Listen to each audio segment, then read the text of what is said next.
Assalamualaikum, salam sejahtera dan salam semangat pagi penuh harapan. Selamat datang kembali di channel Charger Kehidupan. Charger, casan, pengecas, pengisi power, pengisi energi, pengisi daya hidup manusia. Bersama saya Imron Wong, seorang life advisor, penasehat kehidupan Anda. Semoga Anda semua baik-baik saja ya. Lebih baik, lebih baik, lebih baik, dan terus semakin membaik. Amin ya. Kepada teman-teman yang baru pertama bergabung atau baru pertama menemukan video saya, video-video channel Charger Kehidupan ini, saya ucapkan selamat datang. Anda nikmatin, Anda tonton, Anda renungkan, Anda telaah gitu ya. Kemudian jika Anda merasa mendapatkan manfaat kebaikan, silakan Anda klik subscribe, kemudian klik lonceng notifikasinya agar semua video setiap saya mengupload video baru Anda langsung bisa nikmati begitu. Kemudian klik share ke teman-teman, kerabat, kolega, keluarga dan seterusnya gitu ya. Anda juga boleh komen-komen positif ya untuk berbagi energi kehidupan di kolom komen ya. Terima kasih dan saya ucapkan selamat datang. Ya, baiklah guys, di konten-konten saya sebelumnya saya sempat mengulik soal keistimewaan manusia ya. Ada tubuh, ruh dan jiwa gitu ya. Dari sisi biologis ada tubuh gitu ya. Kemudian ada jiwa. Jiwa itu logika dan perasaan gitu ya. Ada sisi batiniah yang saya hubungkan kemarin sebagai nyawa atau ruh, spirit gitu ya. Ketika kita meninggal maka tubuh kita akan tertinggal di dunia ini dan dikubur, kemudian ya jadi tanah gitu. Yang kembali kepada sang Khalik Ilahi Robi adalah ruh kita, spirit kita ya. Nah itu kemarin saya sudah sempat bahas atau kulik sebentar, kemudian tentang apa itu akal budi, logika, rasionalitas, kemudian nalar gitu ya. Yang saya lebih suka menggunakan penalaran gitu ya. Lebih dari sekedar logik, rasional dan nalar. Kenapa? Karena kita manusia. Ini penting sekali loh guys ya. Nah kali ini saya akan bicara lebih jauh sedikit gitu ya. Karena yang kita bicarakan adalah manusia. Di samping makhluk individu, kita masing-masing adalah makhluk sosial. Artinya ya hampir tidak mungkin buat kita untuk hidup sendirian saja. Artinya apa? Kita memang butuh bersosial. Dan karena aspek sosial inilah, maka saya memandang bahwa kehidupan manusia dalam konteks ini adalah ya memang memiliki aspek kehidupan yang amat sangat besar gitu. Yang seringkali untuk mempermudah pembelajaran kita pernah dengar ya, misalnya ada aspek ideologi, politik, hukum, ya kan, sosial, ekonomi, budaya dan seterusnya. Ada aspek biologis, ada aspek macam-macam guys gitu. Makanya menurut hemat saya hampir tidak mungkin kita menganalisis manusia baik individu apalagi di dalam konteks sosial gitu hanya dari satu disiplin keilmuan tertentu, misalnya begitu. Kita menyadari bahwa di dalam tubuh saja, raga itu memang ada proses fisika pasti, reaksi kimia pasti karena memang banyak senyawa kimia gitu ya. Kemudian ada katakanlah semua fungsi-fungsi keilmuan yang lain ada jalan lah ya. Apalagi kalau kita kembali kepada fungsi otak yang luar biasa itu. Ada semua. Tetapi menurut hemat saya memang kita harus memandang kehidupan manusia ini secara utuh gitu, komprehensif dan kompatibel gitu. Makanya memang sejujurnya secara pragmatis kita sulit sekali membedakan jiwa ya, jiwa dan batin katakanlah gitu. Kalau selama ini pembelajaran kita hanya menyangkut body and soul misalnya gitu. Nah soul yang dimaksud tentu dalam konteks kita sebagai makhluk spiritual tentu sudah mengandung unsur apa yang kita sebut sebagai ruh atau nyawa itu. Gitu ya guys. Nah karena kehidupan manusia yang super kompleks itulah gitu ya. Maka memang hampir setiap hari kita tidak mungkin memikirkan hanya satu hal saja dalam hidup kita. Misalnya, oh ya, sekedar cari makan saja misalnya gitu. Tidak mungkin guys, pasti kita ada memikirkan sesuatu yang lain juga dalam momen-momen tertentu itu. Makanya dalam konteks ilmu sosiologis misalnya, ini menjadi confuse berikutnya, menjadi kepusingan berikutnya. Apa itu? Peran sosial guys, gitu loh. Ya, karena tidak mungkin satu orang hanya berperan satu saja dalam kehidupan ini. Tidak mungkin. Gitu ya, yang suami misalnya suami ya ayah ya mungkin ketua RT, mungkin direktur, mungkin apalagi mungkin security, mungkin anggota TNI, mungkin tokoh masyarakat mungkin. Dan itu peran yang double itu kita lakukan sekaligus gitu ya. Hanya momen-momen tertentu yang membedakan kita. Nah nanti di video saya berikutnya, konten saya berikutnya saya akan bahas panjang lebar soal ini gitu guys ya. Nah tapi kali ini saya ingin bicara sekali lagi karena kompleksitas kehidupan manusia ini gitu ya. saya ingin berbagi sedikit ya supaya ini menjadi energi buat Anda gitu. Apa hukum umum ya yang paling sering terjadi dan justru sering kali dilupakan gitu. Saya kasih contoh, kalau saya bicara fisika misalnya ada hukum gravitasi, Anda dan saya pasti tahu lah ya, hukum gravitasi. Semua benda jatuh ke bawah. Kemanapun Anda lemparkan sebuah benda yang punya berat jenis tertentu, katakanlah gitu ya, pasti jatuhnya ke bawah gitu. Gak ada benda jatuh ke atas atau ke samping, itu kasat mata sebentar sesamping aja, tapi pada akhirnya pasti ke bawah. Itu namanya hukum guys gitu dah. Nah, saya berpikir, saya mencermati, saya merasakan bahwa Tuhan ya melalui kesemestaan alamnya sesungguhnya memang bekerja melalui hukum-hukum itu. Makanya nanti kalau Anda katakanlah gitu ya, di samping channel Charger Kehidupan ini, Anda boleh belajar lewat channel lain manapun yang konteksnya adalah pembelajaran gitu. Itu ada banyak ya, ada banyak hukum kesemestaan alam. Misalnya ada yang menyebut ada 12 hukum alam semesta, ada yang menyebut 10 hukum semesta, ada yang menyebut 15 hukum semesta, dan seterusnya bla bla bla misalnya. Ya terserah saja, bebas ya, bahwa setiap kita adalah makhluk yang merdeka gitu. Kita boleh memilih mana saja yang paling nyaman dan paling membahagiakan, yang paling suitable buat kita ya gitu, yang paling sesuai dengan konteks kita, kira-kira gitu. Nah, saya akhirnya menyimpulkan bahwa memang semesta, Tuhan melalui kesemestaan alamnya itu memang bekerja melalui hukum-hukum itu. Saya kasih contoh tadi gravitasi, kemudian ada hukum fisika berikutnya kelembaban 1 ya, hukum Newton 1, hukum Newton 2 dan seterusnya. Atau dalam konteks sosial misalnya, yang paling umum dan Anda dan saya pasti sering kali dengar, hukum itu dalam bentuk apa? Ya sekarang dalam konteks sosial ada undang-undang, ada hukum gitu ya, ada peraturan macam-macam gitu. Nah, itu bagian dari ya bagaimana kita membedah rahasia alam itu yang adalah rahasia ilahi itu gitu. Saya kasih contoh yang paling kecil, misalnya ada, kita sering kali dengar ini dan hampir setiap hari mungkin kita mengalami ini. Ada hukum namanya undang-undang lalu lintas guys ya. Bunyinya apa? Ya kalau pas Anda di kota, kemudian Anda berkendara, kemudian lampu di depan Anda menyala merah, ya Anda wajib berhenti. Itu hukum namanya, Anda wajib berhenti, stop gitu ya. Nah, apa jadinya kalau hukum itu dilanggar? Ya cuma 3 saja guys ya, 3 ya. Pertama, Anda akan tabrakan ya. Kedua, Anda akan ditilang kalau ada polisi di situ. Yang ketiga apa guys? Mungkin Anda merasa lolos di situ ya. Tapi yang ketiga menurut saya nanti di hukum yang berikutnya saya akan jelaskan pasti akan ada karma gitu ya.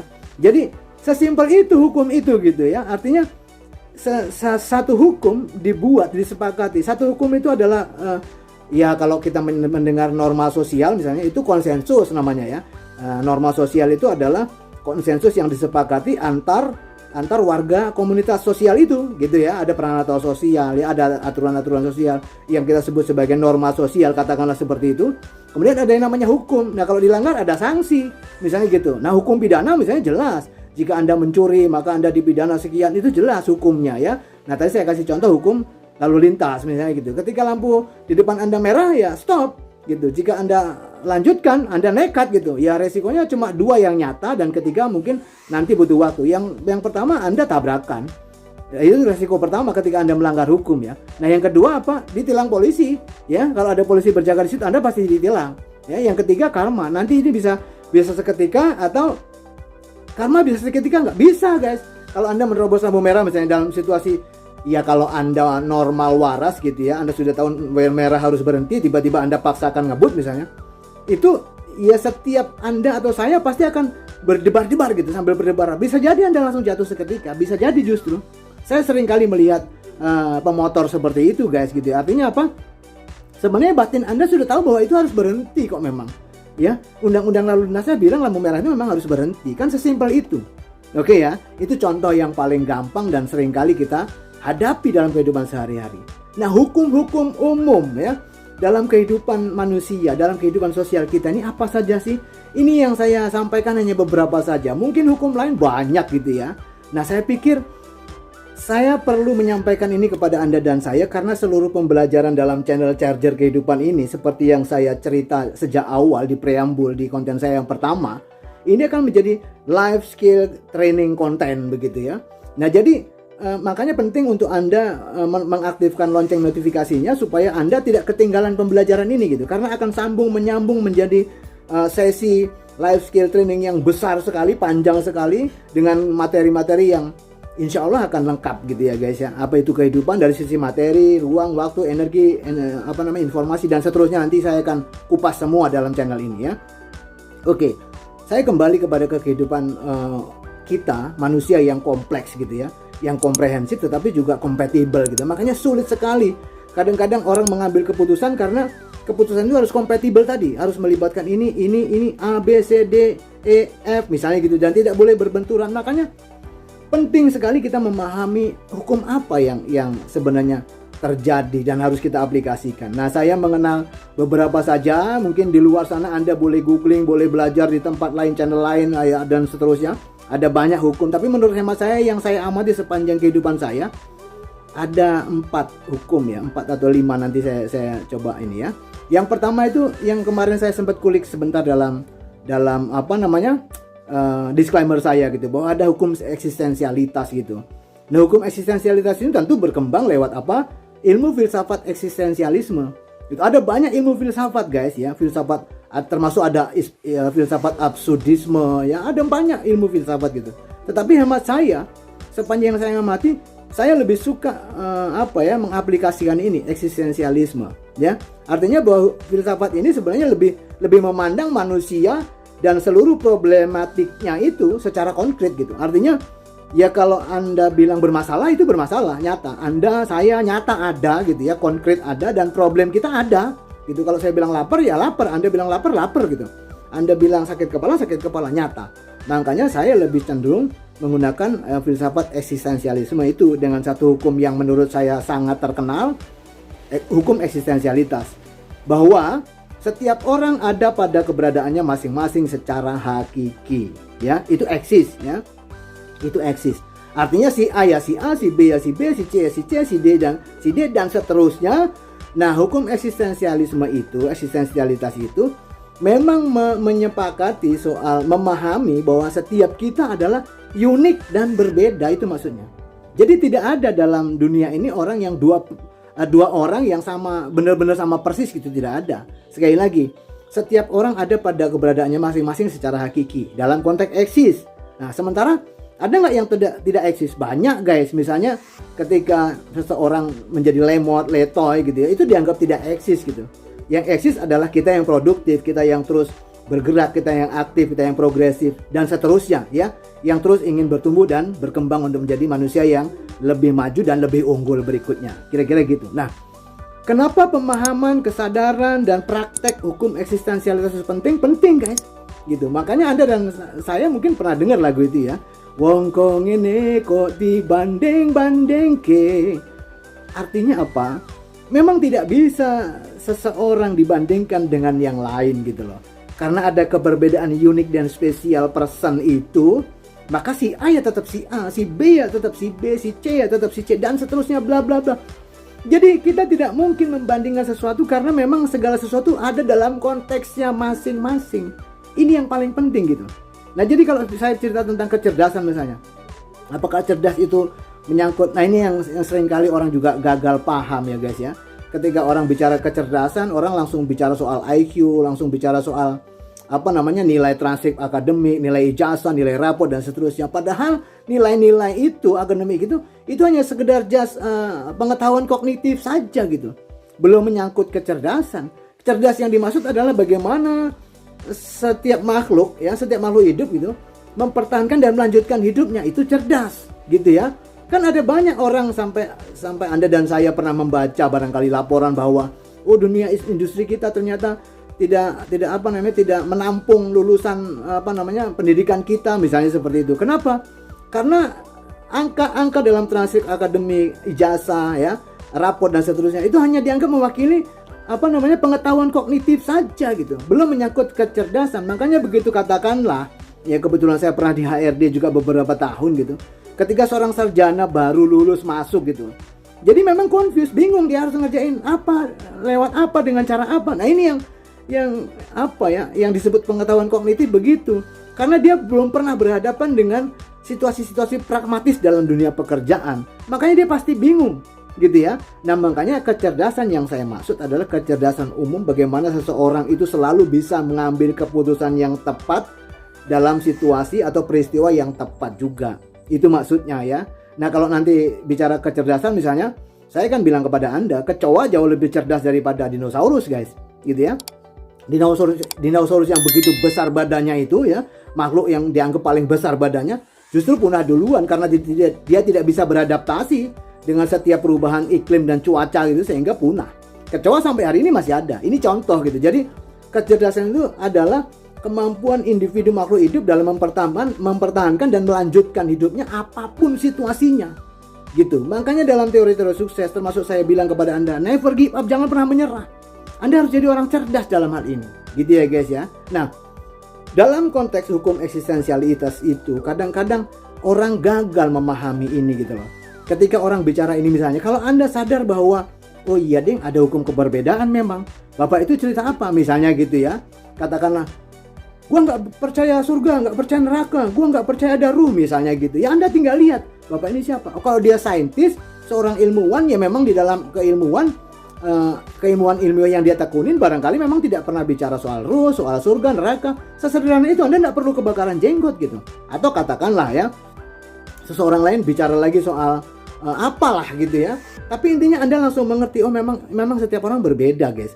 Seperti yang saya cerita kemarin ya, tidak setiap hal cocok untuk semua orang gitu ya. Misalnya saya kasih contoh kemarin itu kan, saya pecinta dan penikmat durian, tapi ada banyak juga orang yang nggak suka durian guys. Jangankan makan, cium baunya pingsan saja ada gitu loh guys ya. Jadi Anda harus memahami ini. Coba mulai sekarang lihat kanan kiri, depan belakang, pojok kanan, pojok kiri.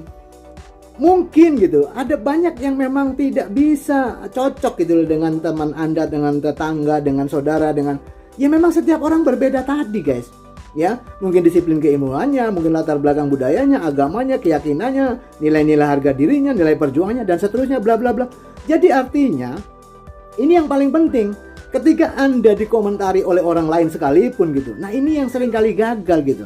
Anda langsung jatuh lepek-lepek, langsung nyanyi, sakitnya tuh di sini. No. Kalau Anda paham hukum eksistensialitas ini, Anda tinggal menyimpulkan, oh dia memang nggak tahu dunia saya. Sesimpel itu, Anda tetap bisa senyum, be smile, sweet smile gitu ya, senyum manis gitu. Kenapa? Anda tahu gitu, Anda tahu hukum ini gitu, bahwa oh dia bisanya cuma nyinyir, wajar lah dia kan, katakanlah gitu ya. Saya tukang becak, kemudian saya diceletukin, dinyinyirin oleh katakanlah tukang sadap karet misalnya gitu ya. Memang tukang sadap karet nggak pernah becak guys gitu. Atau sebaliknya, ini tukang sadap karet diceletukin, dinyinyirin oleh tukang tukang becak gitu. Ya memang nggak ngerti ilmunya. Sesimpel itu gitu. Jadi kita, Anda dan saya harus memahami ada hukum eksistensialitas itu gitu. Nah, apalagi jika katakanlah seorang individu berada dalam disiplin ilmu yang dia geluti, dia kuasai, dia aplikasikan, dia praktekkan dalam kehidupan sehari-hari selama puluhan tahun misalnya. Itu kan seperti itu gitu. Makanya saya sejak SMA ketika diskusi soal kehidupan dengan katakanlah seorang guru fisika saya yang saya anggap luar biasa gitu, saya sempat mengingatkan beliau, Pak, Bapak hebat banget di dalam ilmu fisika, luar biasa. Bapak bisa ceritakan banyak hal tentang alam semesta, tentang apa. Tapi mohon maaf Pak, mungkin Bapak juga perlu membaca buku-buku ilmu psikologi perkembangan anak gitu ya. Kenapa? Karena anak Bapak masih kecil. Bapak mesti mendidik anak, parenting yang benar. Saya mengingatkan seperti itu guys. Kenapa? Sekali lagi, karena kehidupan manusia ini kompleks sekali gitu. Ada banyak orang yang minta maaf, ini fakta loh ya. Seorang yang katakanlah Anda anggap kaya gitu, berhasil, dia punya pekerjaan, jabatan luar biasa bagus, tapi begitu berhadapan dengan katakanlah bersinggungan dengan aspek hukum, dia langsung lemas, berdebar-debar, langsung panik, langsung confused, langsung banyak gitu. Kenapa? Karena tidak memahami dunia hukum, misalnya seperti itu loh. Nah ya, jadi intinya adalah ketika Anda sadar ada keberbedaan di antara kita gitu, ya Anda tidak perlu panik gitu loh. Makanya kalau saya selalu ngajarin dulu ya, ketika saya masih aktif gitu, mahasiswa saya, trainee saya gitu ya, peserta seminar saya ngajarin, Anda harus pede gitu loh. Kenapa? Karena setiap orang memang berbeda. Nih lo gue, so what gitu loh. Kenapa memang gitu? Kenapa kalau gue beda gitu? Gak masalah, karena faktanya memang berbeda gitu. Nah, dalam konteks keberbedaan ini yang paling banyak terjadi di dunia pragmatis kita, di dunia nyata kita ya. Misalnya ketika seorang suami dan istri ribut misalnya gitu loh. Terus orang istri tiba-tiba nyeletuk, dia nggak peka, dia nggak ngerti gue mesti gini. Kalau saya boleh bertanya, Bu, Ibu ngerti nggak otak laki-laki itu seperti apa gitu? Saya menggaransi 99% ibu itu nggak ngerti. Jadi namanya otak laki memang berbeda dengan otak perempuan. Sebaliknya, ketika seorang suami gitu kan komplain, jadi bini kok begini, cerewetnya bukan main, ngoceh aja tiap hari, bla bla bla bla bla. Saya akan bertanya, Pak, Bapak ngerti nggak isi otaknya perempuan itu seperti apa? Saya juga menggaransi 99% nggak ngerti guys gitu. Bahwa otak pria dan wanita itu memang berbeda. Itu loh guys ya. Jadi kalau kita paham ini, dunia ini makin asik gitu. Ya nggak mungkin juga buat saya gitu ya. Kalau Anda seorang wanita, Anda butuh suami katakanlah yang laki gitu ya. Terus kemudian sifatnya mirip dengan Anda, kan malah justru nggak laki nanti jadinya. Atau seorang laki yang nggak bisa dicerewetin gitu, Anda butuh yang mirip dengan Anda gitu. Ya nanti nggak suami istri namanya. Ya justru karena itulah makanya saya setuju dengan ajaran agama itu. Keberbedaan itu justru memang rahmatullah. Jadi rahmat Tuhan itu gitu. Nah, kalau Anda dan saya mengerti, memahami keberbedaan itu luar biasa gitu loh ya. Jangan justru diribut-ributkan. Oh ini teriak ini. Saya mendengar berita pun, membaca berita, saya biasa-biasa saja guys. Misalnya, oh ada cerita ini, menyerukan begini. Saya langsung tahu. Oh iyalah orang dia memang orang ini gitu loh ya. Sesimpel itu, nggak perlu panik, nggak perlu ikut-ikutan. Wah ini nggak perlu guys. Karena saya sudah tahu siapa yang ngomong ini gitu.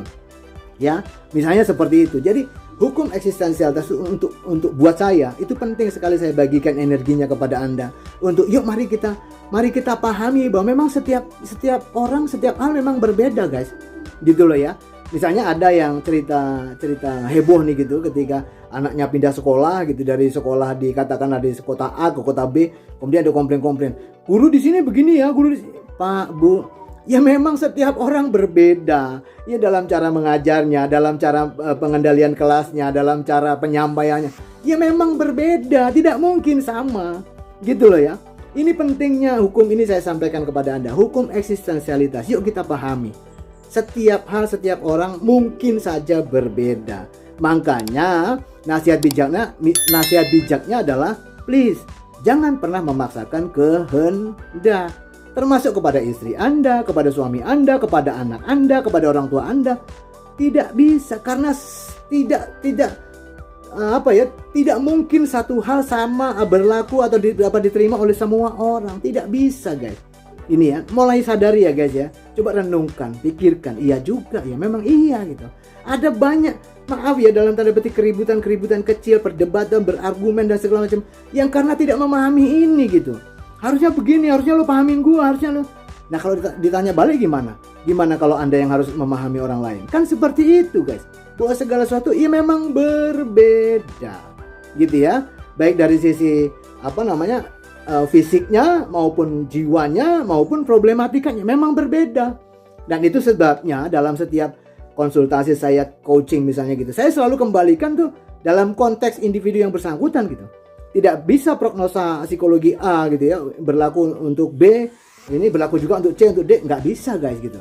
Kenapa? Ada konteks yang berbeda, nilai-nilai, kepribadian, behavior, attitude, macam-macam, karakter, macam-macam, dan memang berbeda. Tolong dipahami. Nah, untuk mengerti apa keberbedaannya, guys, hari ini semua ilmu sudah terbuka. Anda coba pahami, ya kan?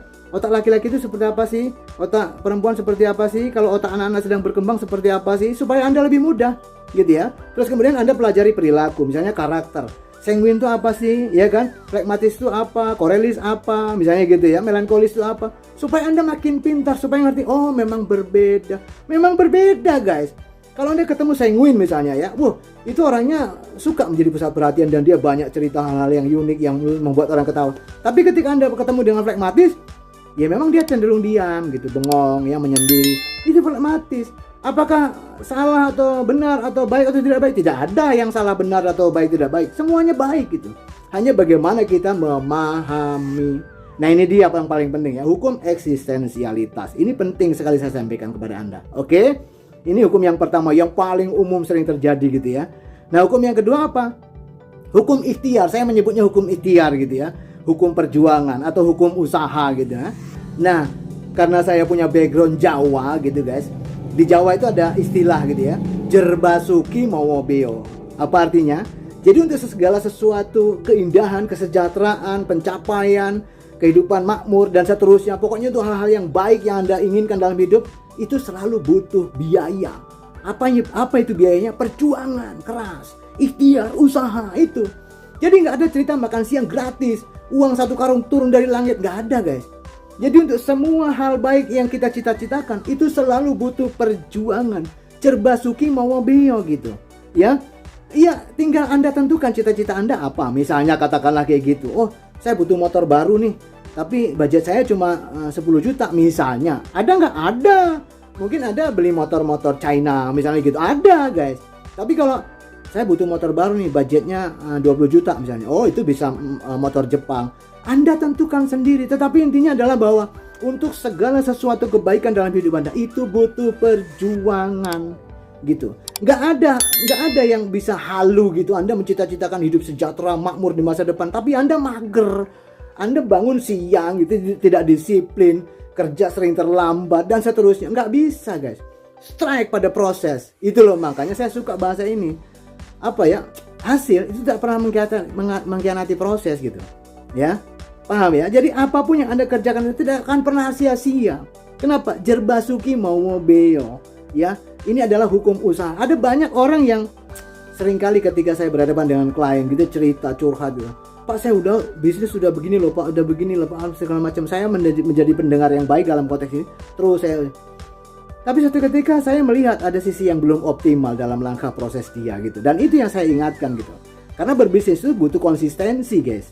Itu dia. Dan ini yang dianggap seringkali sulit gitu. Nggak bisa. Selama Anda masih bisa mentolerir inkonsistensi, Anda tidak akan pernah jadi pengusaha sukses. Misalnya seperti itu ya. Jadi hal-hal yang sesimpel ini saya perlu ingatkan Anda dan saya. Jerbasuki mawobeo. Untuk segala sesuatu yang kita inginkan lebih baik dan lebih mulia, itu butuh perjuangan. Gak ada yang gratis gitu. Makanya ya saya minta maaf, hal yang kecil saja. Kalau Anda sakit misalnya, terus Anda gak mau minum obat ya, terus Anda gak mau melakukan sesuatu tindakan apapun gitu, ya Anda gak akan sembuh gitu ya. Yang Anda akan pasti ke akhirat Anda gitu loh. Resikonya kan seperti itu. Jadi pakai nalar, kemarin saya cerita ya, nalar gitu. Jadi kalau Anda mau sembuh ya Anda harus minum obat gitu. Kalau nggak mau minum obat ya lakukan tindakan lain apapun untuk mencegah penyakit Anda jadi lebih besar gitu loh ya. Intinya gitu. Jadi untuk segala sesuatu yang kita inginkan lebih baik, lebih sukses, lebih top, itu seluruhnya butuh perjuangan. Jerbasuki mawobeo. Tidak ada yang gratis dan tidak ada yang percuma, tidak ada yang sia-sia. Intinya yuk mari kita terus berjuang, jangan lelah gitu ya. Nanti saya ingetin pesannya Imam Syafi'i lagi, jika kamu lelah, kalau kamu lelah menanggung jika kamu nggak sanggup nanggung lelahnya belajar, ya kamu harus sanggup nanggung lelahnya derita karena kebodohan ya. Jadi kita terus harus berjuang. Oke ya. Nah yang ketiga ini mirip-mirip sebenarnya. Saya menyebutnya sebagai hukum biaya kesempatan ya. Disebut opportunity cost gitu ya. Biaya kesempatan. Ini juga kita harus memahami ini gitu. Saya kasih contoh. Kalau saya seorang pria, saya sudah menikahi A. Life is choices kan. Hidup adalah pilihan-pilihan kan. Ketika saya sudah menikahi A, ya itu artinya kesempatan B untuk menjadi istri saya sudah nggak bisa. Saya sudah harus tutup itu gitu guys. Ini dia biaya kesempatan. Artinya biaya yang ada pada saya untuk menikahi A tadi selesai gitu ya. Nah ada banyak orang di dunia ini juga, mohon maaf kalau orang awam mungkin bilang maruk gitu ya. Ini sudah A, maunya B, maunya C, maunya D. Mana yang difokusin? Itu dia loh guys ya. Ada opportunity cost. Ketika Anda sudah mengambil keputusan untuk A, Anda konsisten di A. Terus tekun dan fokus pada A. Ya kalau Anda juga mau B, mau C, mau D, aduh guys, Anda nggak akan bisa fokus. Anda nggak akan bisa konsentrasi. Makanya ingatlah ini. Ada hukum opportunity cost. Dan jangan dilanggar gitu. Setiap pelanggaran hukum ini ya pasti akan ada akibatnya. Itu loh guys ya. Nggak boleh semua maunya, kalau wong Jawa bilang gini ya, kabeh pengen diayai. Ya nggak bisa guys. Ya tetap harus ada skala prioritas gitu loh ya. Jika sudah memilih A, ya perjuangkan A konsisten gitu. Sampai muncul hasilnya, gagal atau berhasil gitu. Oke, kalau gagal misalnya, oke lah, kita balik arah misalnya gitu ya. Mulai lagi, kejar atau apa misalnya gitu. Ini penting. Ada opportunity cost ya. biaya kesempatan. Jika saya sudah maunya A, ya nggak boleh juga maunya B, maunya C, maunya D. Katakanlah soal ekspansi bisnis sekalipun gitu ya. Tidak disarankan Anda dalam satu momen, dalam satu kesempatan langsung membangun 2 bisnis. Aduh, itu pasti akan confuse gitu ya. Ya paling tidak itu ketika bisnis pertama sudah mapan lah gitu ya. Mapan tuh berapa misalnya 3, 4, 5 tahun misalnya gitu ya. Oh, bikin bisnis berikutnya. Baru disarankan seperti itu. Makanya kenapa? Karena ada opportunity cost tadi, ada biaya kesempatan gitu loh. Ya. Karena kesempatan tidak datang 2 kali. Itu ya guys ya. Jangan maunya mohon maaf nih, nggak mengerti ada biaya kesempatan yang harus Anda biayai. Contoh, ada seorang istri yang menikah gitu, sudah punya suami, tapi dia pengennya maaf ya tetap bebas bergaul di luar sana dengan pria-pria lain, dengan apa. Nah ini nggak mengerti biaya kesempatan itu guys. Artinya ketika saya memutuskan sudah menjadi suami, ya saya sendiri harus nalar, memang saya harus membatasi gaul saya dengan perempuan lain gitu. Kenapa? Harus dibatasi. Boleh nggak? Ya tetap boleh, misalnya hubungan pekerjaan, kekerabatan ya, bersosial boleh, tetapi tetap harus ada batas. Karena kalau tidak, ya itu nanti bisa saja menggerogoti atau bahkan meruntuhkan status saya sebagai seorang suami. Ini yang kayak gini yang kita harus mengerti, opportunity cost itu seperti itu. Jadi ketika Anda memilih kesempatan A, ya Anda harus ikutin resiko-resikonya itu gitu loh. Ya guys ya, paham ya? Jadi nggak boleh semua maunya enak, maunya bebas, nggak ada guys. Karena life is choices. Oke ya, itu yang ketiga ya. Yang keempat, saya mau cerita tentang hukum kausalitas. Ini sebenarnya simple banget. Jika A maka B gitu loh. Tadi yang seperti saya kasih contoh. Ini terjadi dan orang-orang seringkali gagal paham di situ. Jangankan nalar gitu. Logik aja tidak misalnya gitu loh. Saya seringkali melihat ya banyak ya, terutama mohon maaf ya, saya sering bertemu dengan perempuan-perempuan emak-emak dalam kelas-kelas training saya yang ketika saya tanya entah kenapa gitu ya, lebih dari 60% loh guys, lebih dari separuh itu memang sudah punya mah dan cenderung ke asam lambung gitu. Dan buat saya itu simple kok sebenarnya. Ada obat-obat komersial gitu lah ya, obat generic komersial yang sebenarnya masih mudah digunakan itu gitu ya. Tetapi hanya karena faktor tadi itu, jadi dia tidak mengerti bagaimana, tidak mengerti ya, mengerti sih pastilah hukum sebab akibat, hukum kausalitas ini, ya kan? Kausalitas maksud saya. Itu ya semua orang umumnya mengerti lah kausalitas itu, hukum sebab akibat, ya kan? Misalnya gitu. Misalnya, tapi banyak orang gagal paham untuk mempraktekkan ini dalam hidupnya. Saya kasih contoh, misalnya soal sakit tadi gitu. Kalau mau sembuh ya Anda minum obat. Kalau nggak mau minum obat ya Anda ke rumah sakit. Gitu loh ya, mungkin dengan cara lain, mungkin diinfus atau diapain gitu ya, dikasih oksigen dan seterusnya gitu loh. Nah ada banyak orang yang dia sudah tahu sesuatu bahwa penyebab ini akan menimbulkan akibat ini, tapi dicuekin, dan ini berbahaya guys gitu loh. Ini berbahaya nih. Jadi hal yang paling simpel gitu ya, jika Anda pengen hidup, pengen punya harga diri, pengen dihormatin orang, ya Anda harus kerja. Sesimpel itu. Anda kerja maka dihormati orang gitu loh. Anda kerja maka jodoh gampang. Itu hal seperti itu. Nah ada banyak orang yang gak mau kerja tapi pengen dapat jodoh. Nah ini persoalan, dia yang tidak menyadari, tidak bisa mempraktikkan hukum kausalitas itu gitu loh. Ini yang terjadi dalam kehidupan kita. Maunya A tapi gak mau syarat-syaratnya, gak mau memperjuangkan ini, gak mau melakukan ini itu dia ya. Seperti tadi saya kasih contoh pasangan. Saya sering kali, kenapa saya kasih contoh-contoh itu, karena saya banyak terima klien itu ya. Artinya ketika satu pasang gitu komplain, suami komplain begini, istri komplain begini, karena saya melihat bahwa kedua-duanya nggak mengerti mengaplikasikan hukum-hukum yang tadi saya ceritain itu gitu ya. Termasuk hukum kausalitas yang sederhana saja, logika sederhana saja. Mereka seringkali ketika saya tanya, ibu sadar nggak bahwa ketika begini suami pasti akan marah? Sadar pak. Loh kenapa dilakukan juga gitu guys? Itu yang saya seringkali confuse ketika berhadapan dengan klien. Ini artinya orang pengennya dia boleh melanggar hukum tetapi nggak boleh ada akibat. Nah itu dia loh. Ketika Anda melakukan segala sesuatu itu namanya sebab, dan pasti akan ada akibat, pasti akan ada resiko. Itu loh maksud saya ya. Jadi jangan sampai Anda melakukan sesuatu tetapi tidak mau menanggung resikonya. Nah ini namanya kan tidak bertanggung jawab, ya kan? Anda harus sadari bahwa segala yang Anda rasakan, bahkan maaf ya saya pakai cara yang paling dalam, yang Anda rasakan pun itu bisa berakibat loh. Nanti saya di bagian lain saya akan cerita tentang getaran atau vibrasi ya. Bagaimana vibrasi ini bergetar 20 kali lebih besar daripada pikiran Anda. Pikiran Anda, kata-kata Anda ya, apalagi tindakan Anda ini bisa mendatangkan resiko gitu. Contohnya ya, kalau Anda nggak ada masalah atau katakanlah yang emosi sedikit gitu terus kemudian mukul orang gitu, itu masalah guys gitu. Jangan ketika orang marah Anda langsung nyotok, digituin aja marah. Nah bagaimana sih? Kan ada sebab pasti ada akibat gitu loh. Makanya ketika Anda melakukan kejahatan, ya akibatnya ya Anda ditangkap polisi gitu loh ya. Nah yang sering kali agak-agak ya memang senyum-senyum ya, memang lucu gitu. Ketika seorang penjahat ditangkap polisi, kemudian maaf karena dia melarikan diri, kemudian ditembak lututnya misalnya, terus nangis-nangis gitu. Ini hal yang lucu. Kenapa? Karena dia tidak siap dengan hukum sebab akibat itu gitu. Harusnya anak saya sering bertanya itu, Pak, kenapa penjahat di Indonesia kalau ditangkap kemudian ditembak gitu nangis-nangis ya Pak? Kenapa penjahat di Amerika cerita dia, nanya dia.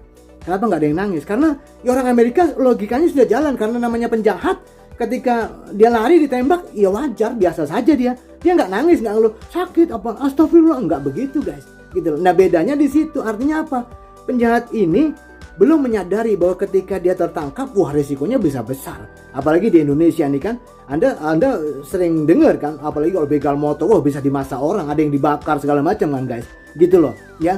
Jadi bahwa kita apapun yang kita rasakan, apapun yang dari perasaan kita keluarkan, kemudian kita pikirkan, kita katakan, kita lakukan ya, itu semua berakibat gitu.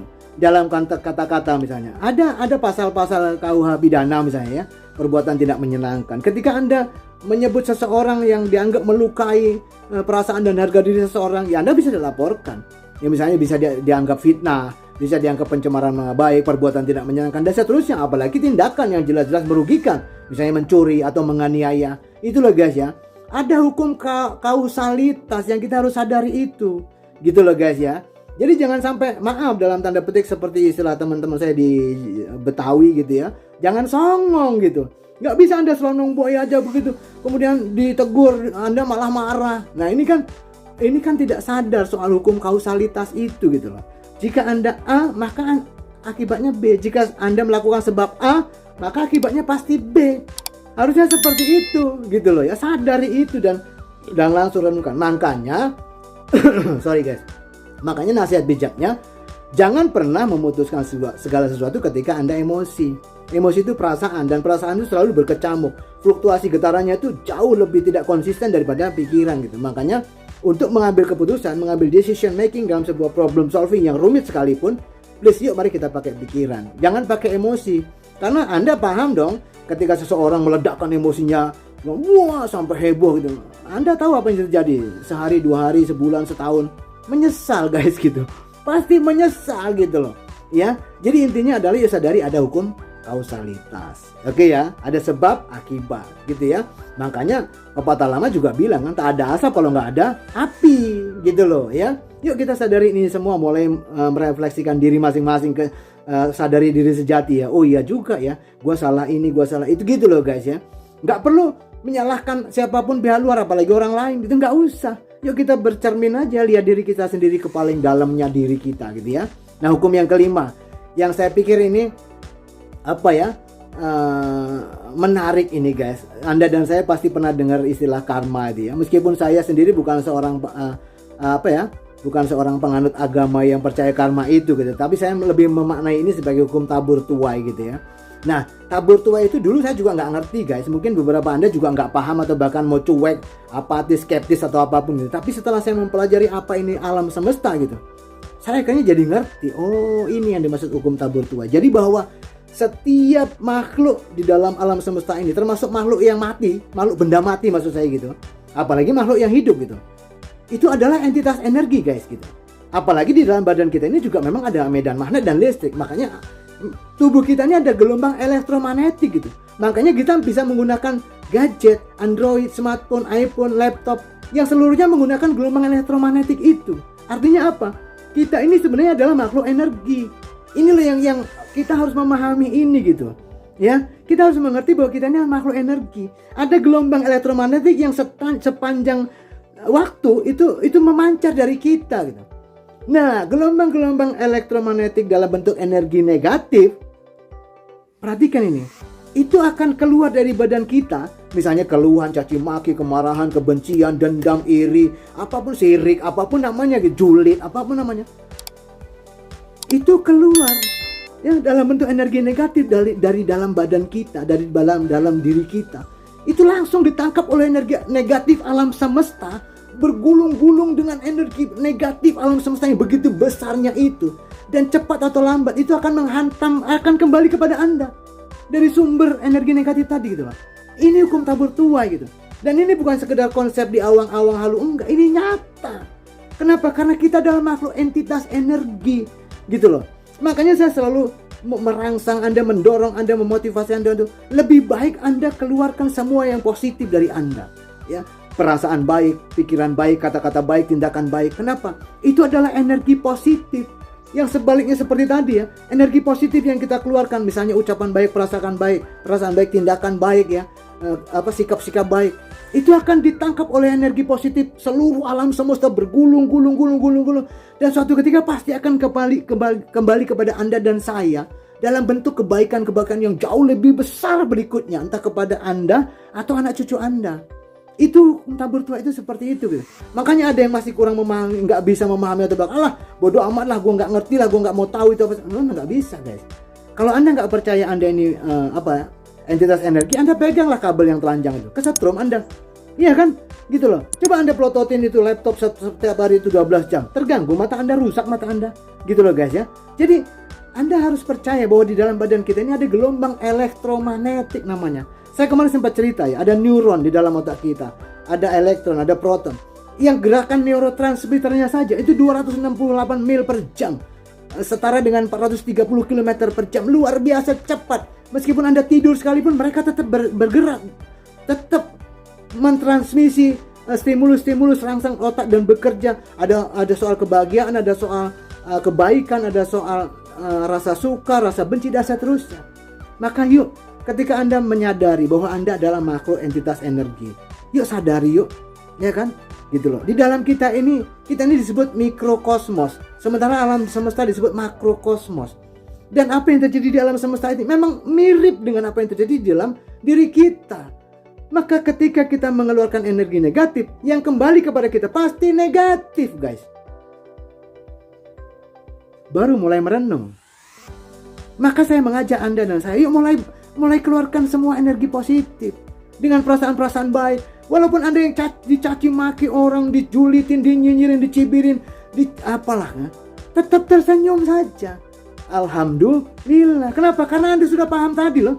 Semua hukum tadi kan Anda sudah paham eksistensialitas. Oh ya memang dia orangnya begitu. Sesimpel itu. Anda tetap nyanyi-nyanyi. Nggak perlu nyanyi sakitnya tuh di sini. Enggak. Nyanyi yang saya kupu-kupu terbang tinggi, misalnya gitu. Anda nggak terpengaruh, gitu loh. Itu dia. Tetaplah keluarkan energi negatif Anda itu, perasaan-perasaan Anda, pikiran-pikiran Anda. Nggak usah ya, saya sih sedih aja. Saya prihatin beberapa klien datang gitu, dia cerita, oh Pak, saya di ghosting sama suami saya yang maaf ya, dengan tanda petik ya, sampai istilah nama-nama kebun binatang keluar semua. Ketika saya ajak untuk mengampuni, memaafkan, dia bilang, enggak Pak, lebih baik saya mati untuk mengampuni. Astagfirullahaladzim. Ini karena kesadaran akan dirinya belum sampai guys gitu ya. Kalau kita sudah menyadari bahwa, makanya saya bilang sama Anda ya, ketika saya dihancurkan, dicaci maki, dinyinyirin, katakanlah hampir dimasa orang segala macam, saya membebaskan diri saya untuk tetap mencintai, memaafkan, mengampuni. Kenapa? Ya karena saya itu makhluk spiritual. Ada ruh Tuhan, ada spirit ilahi dalam diri saya gitu. Dan saya nggak ingin mengotori itu semua gitu. Enggak lah, jauh-jauh dari saya. Bagaimana nanti saya akan kembali kepada Tuhan pencipta saya? Kalau saya ternoda dengan kebencian, sirik, dengki, dendam apalagi. Aduh, enggak guys. Ya, yuk, makanya kemarin saya cerita juga, berdonasi, memberi makan katakanlah kucing, anjing liar yang kelaparan, menyiram tanaman yang kelihatan layu, itu bagian dari energi baik itu, gitu ya. Menyapa orang dengan sapaan yang manis, itu bagian dari itu guys, ya. Jelas ya, supaya apa? Nanti pada saatnya itu akan kembali semua kepada Anda dalam bentuk kebaikan-kebaikan yang lebih besar. Kalau enggak kepada Anda, anak cucu Anda, gitu loh guys ya. Jelas ya. Ini hukum-hukum harus dipahami. Jadi jangan sekedar berbagi dong karena ada kelebihan rezeki, bukan gitu guys. Saya bertemu dengan orang-orang spiritual di Indonesia ini, orang-orang yang menurut saya level spiritualnya luar biasa gitu. Dan mereka mirip-mirip ya, mirip-mirip, memang tidak sama gitu. Tapi prinsip spiritualnya sama. Jadi ketika saya, itu bahasa seseorang ini ya, saya udah ketemu kakek-kakek, nenek-nenek yang spiritual gitu.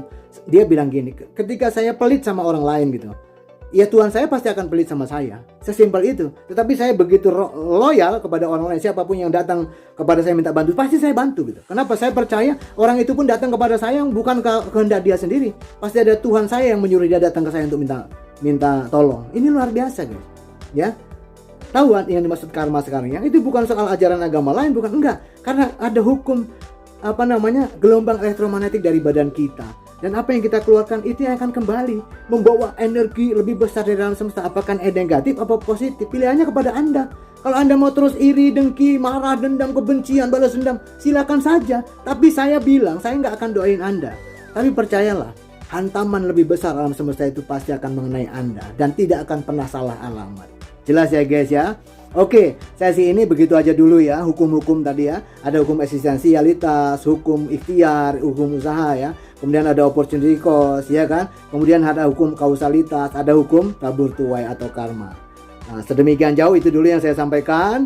Jika Anda merasa mendapatkan manfaat, jangan lupa klik subscribe, kemudian klik lonceng notifikasinya, lalu share ke teman-teman Anda ya. Tinggalkan komen-komen yang positif untuk berbagi energi kehidupan, gitu ya. Atau jika Anda merasa tidak dapat apa-apa pencerahan dari ini, ya sudah, tinggalkan video saya. Gitu ya guys ya, jelas ya.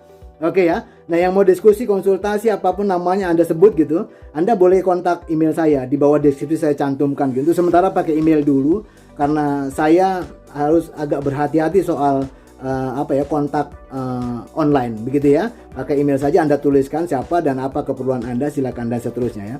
Termasuk Anda yang mau berdonasi. Nah, ini penting nih, berdonasi untuk katakanlah membangun channel ini bagi saya. Ini penting guys.